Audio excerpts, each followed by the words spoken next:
Star Wars Legends The New Republic Volume 1 is now available. Originally it was supposed to come out in July of last year, but it got really delayed. Something that's pretty common for some reason with these Marvel omnibuses.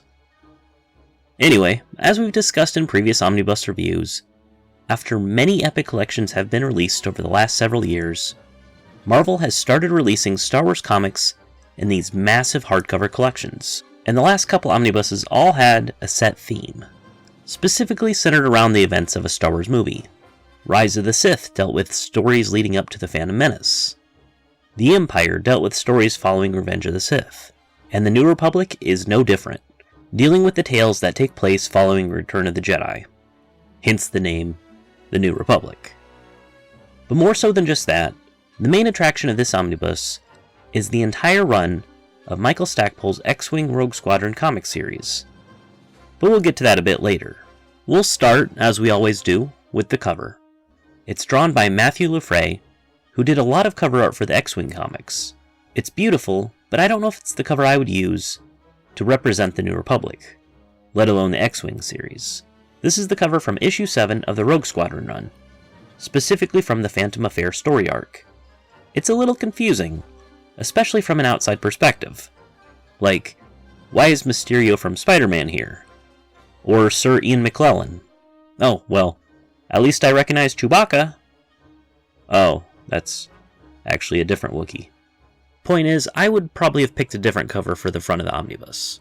On the back is a banner of all the comic covers of the stories we will see inside. And on the inner back dust jacket is a small summary of the creators who have worked hard to bring these comics to life.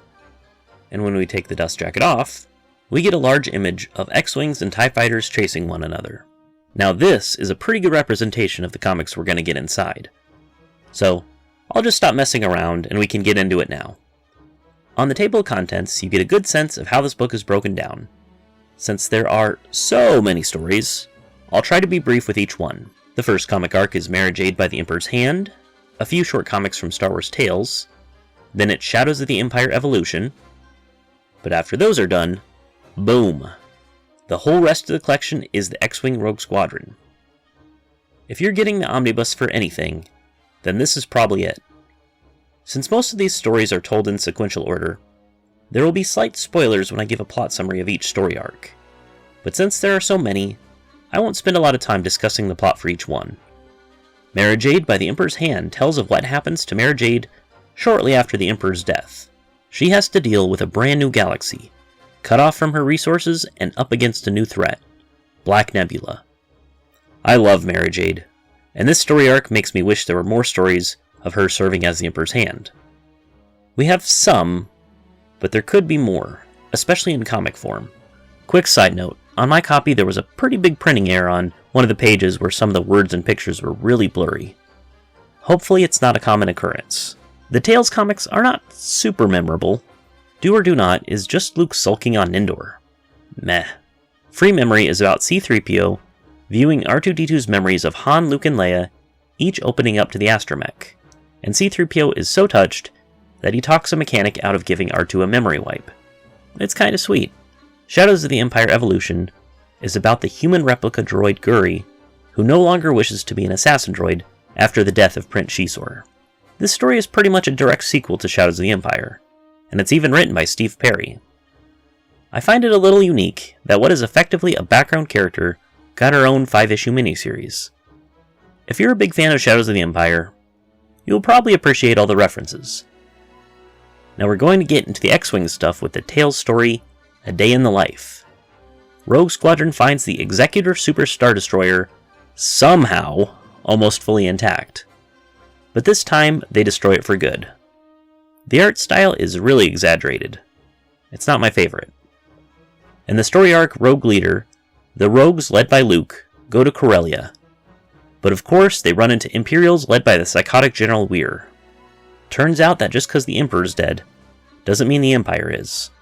This is a decent enough story arc to get us introduced into the X-Wing comics. Plus, they mention the Truce at Bakura, and you gotta love when they keep continuity. Next is the Rogue Squadron Special, a short comic where a crowd is mad at Wedge for destroying an important monument to take out a bunch of TIEs. But then Luke talks Wedge up so much that they change their mind. It's fine, I guess. Next is the Tales comic Lucky. Like all Tales comics, it's short, but this one is actually very important for Wedge's character, and shows the catalyst for Wedge actually joining the rebellion.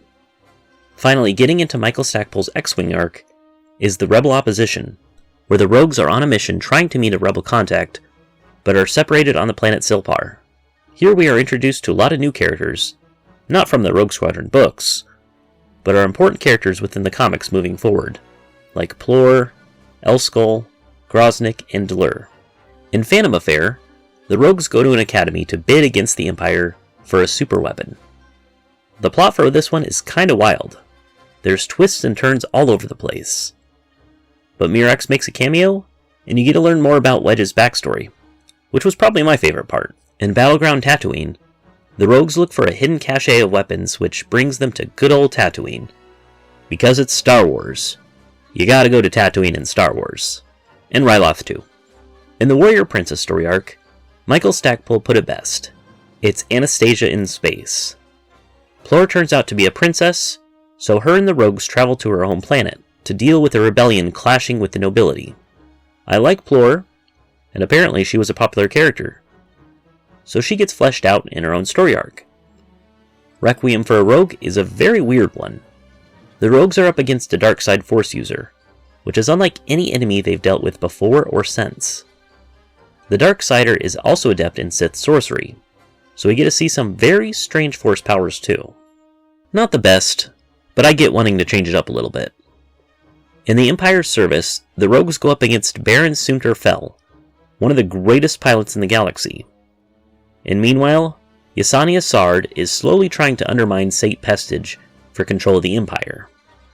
In the making of Baron Fel, you get to learn about Sunter's backstory, which I personally think is probably the best comic out of the whole omnibus. I definitely would have liked to see him more in the rest of the EU. In Family Ties, some of the Rogues go to Corellia to help rescue Wedge's sister. There they team up with Corran Horn, still working for Corsac.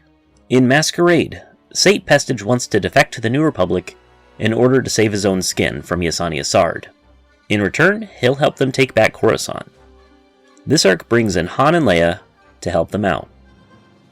And finally, in the last story arc, Mandatory Retirement, the Rogues conduct their plan in rescuing Sate Pestage. Also, we get to see more of the New Republic Council. And finally, we have the X-Wing Handbook, which is just a guide for all the characters and vehicles from the X-Wing comics. We have variant covers, introduction statements that were originally in the trade paperbacks, and even a behind-the-scenes section talking about making the cover art for X-Wing Rogue Squadron Mandatory Retirement. And that's about it. What makes this omnibus so much better than the Empire Volume 1 and Rise of the Sith Volume 1 is that they brought the page count back up to 1,300, like in the Old Republic omnibus, whereas the previous two each only had about 1,000 pages. It makes me feel a little bit better about this book's massive price tag. It retails for $125, but currently on Amazon, new copies are selling for about $85, which is still high, but at least you save a lot too. I do not recommend buying this book at full price, especially when you don't have to. Also, it's nice to have all the comics collected together in one place. But the 3 New Republic Epic collections also contain the same stories. Those books also get pretty heavily discounted on Amazon. Either way, the price for 3 Epic collections lines up pretty close with the cost of the omnibus. So the choice is yours. Do you want 3 solid Epic collections? Or do you want to get everything in one massive beast like this book? It comes down to a matter of preference. If you're a Rogue Squadron fan and haven't read these comics yet, now is your chance. If you're interested in checking it out for yourself, there will be links in the description.